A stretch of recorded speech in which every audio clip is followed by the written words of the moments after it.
सांगली जिल्ह्यातील खानापूर तालुक्यातील घाणवडजवळील सावंतमळाजवळ सकाळी 7 वाजण्याच्या सुमारास मायनीकडून भारत बेंच 4 चाकी तरकारी वाहतूक करणारे वाहन व 14 4 चाकी वाहन यांचा भीषण अपघात झाला। थोडक्यात वाचले दोनही वाहनांच्या चालकांचे जीव। या अपघातानंतर विटा शहरातील सामाजिक कार्यकर्ते नवनाथ हातेकरी हा मायनी येथे कामावर जात असताना या दोनही वाहनांचा अपघात झाल्याचं निदर्शनास आलं।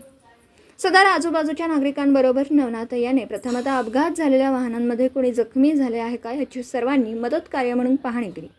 मात्र कोणतीही जीवितहानी या अपघातात झालेली नाही। मात्र विट्याहून पंढरपूरकडे 14 चाकी कंटेनर जात असताना व महिन्याहून तरकारी माल वाहतूक 4 चाकी जात असताना या दोनही वाहनांचा अपघात झाला।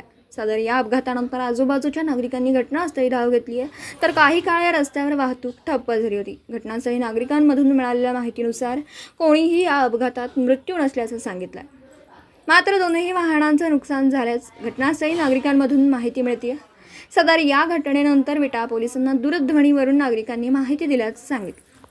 या अपघातात दोनही चालकांचं नाव गाव मात्र समजू शकलेलं नाही। विट्यातील तरुण युवक नवनाथ हातेकर या तरुणाने अपघात घटनास्थळी मदतीचा हात दोनही चालकांना देत भयभीत झालेल्यांना आधार देत त्या युवकांनी या चालकांना लागेल ती मदत घटनास्थळी केल्याची चर्चा नागरिकांमधून होती।